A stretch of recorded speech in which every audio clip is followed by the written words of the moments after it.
dòng lờ bay quang quang hết Bethlehem khao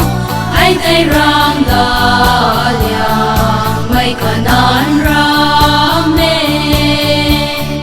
sát quay na roi tan quang tóc nuê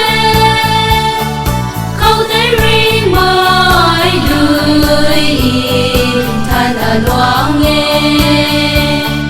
hên ngày na na quang na quát vui luôn nay là na xoan khô luôn đây là thảo na ra cả buông mong không ripan vui thoáng nghe thoa no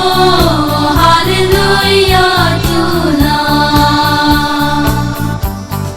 in say ding bang quay rêu vai mai linh không lau diêu gang mai rai lau diêu gang bang khao dịp sương gan khao gác ren lùi thay in đau lòng ring quy la gai mai cùng cây lờ vu na hên ngày na na quang na quát vui luôn nay na xoan khô luôn đây là thảo na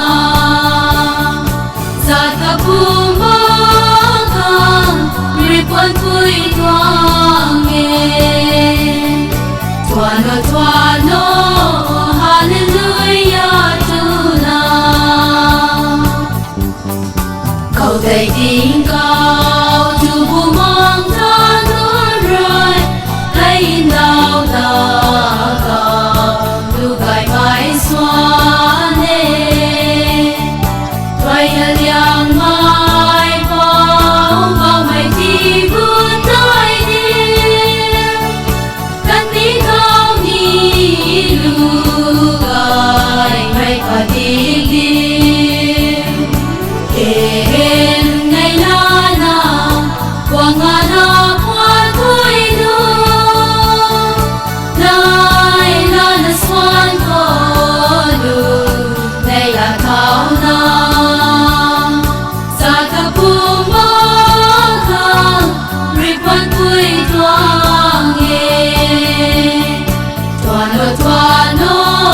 hallelujah tu na lau diêu gang mai